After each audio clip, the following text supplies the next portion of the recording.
সংসদ যখন বসেছে প্রথম অধিবেশনে তখন রাষ্ট্রপতি অভিশংসন সহ ৩ দাবিতে মানিক মিয়া এভিনিউতে অবস্থান কর্মসূচি এনসিপির। এতে তাদের সঙ্গে শামিল হন জুলাই আন্দোলনে হতাহতদের স্বজনরা। একদিকে সংসদ অধিবেশনে যোগ দেওয়ার আগে তাদের দাবিতে একাত্ম জানান জামাতের সংসদ সদস্যরা। প্রায় ২০ মাস পর সংসদে ফিরল দেশ। প্রথম অধিবেশন শুরুর আগে এবারের সংসদকে জন আকাঙ্ক্ষা পূরণের কেন্দ্রভূমি করার প্রত্যয় জানান সরকার দলীয় এমপিরা।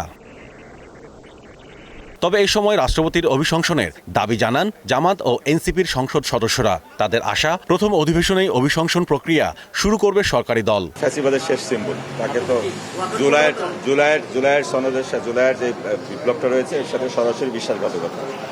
এইরকম একটা ব্যক্তি যে নিজে শপথ ভঙ্গ করেছেন এবং তিনি বলেছিলেন যে শেখ হাসিনা তার কাছে পদত্যাগ করেছে, পরে আবার সাক্ষাৎকারে বলছেন করেন। রাষ্ট্রপতি তো তার শপথ ভঙ্গ করেছে এবং সে তো ফেসিস্ট অ্যানাবেলার এবং এই কিলিং প্রসেসটাকে সে সহযোগিতা করেছে জুলাইয়ের। তো সেই জায়গা থেকে তার মোরাল তো কোনো গ্রাউন্ড নাই আজকে জুলাইয়ের মধ্য দিয়ে অর্জিত এই পার্লামেন্টে এসে ভাষণ দেওয়ার।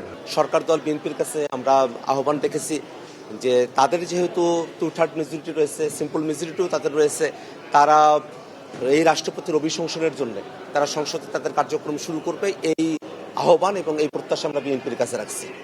তাই এলো ইনোভার, যেন আপনি লাইফে থাকেন রেডি প্রতিদিন। Innova, designed for now. অন্যদিকে সংসদ অধিবেশন চলার সময় মানিক মিয়া এভিনিউতে অবস্থান কর্মসূচি পালন করে এনসিপি। সেখানেও ছিল অভিন্ন দাবি। এছাড়া যাদের আত্মত্যাগে আজকের এই সংসদ, সেই জুলাই যোদ্ধাদের ধারণ করার আহ্বান জানান আসিফ মাহমুদ সজীব ভূঁইয়া।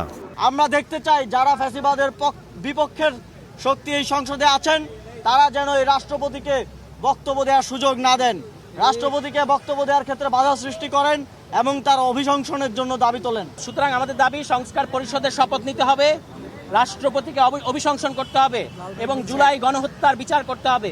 জুলাই সনদ অনুযায়ী গণভোটের রায় বাস্তবায়ন সহ জুলাই সনদের প্রতিটি বিধান এই সংসদকে মানতে হবে বলেও জানান এনসিপি নেতারা। Mahmudul Hasan, star news, Dhaka.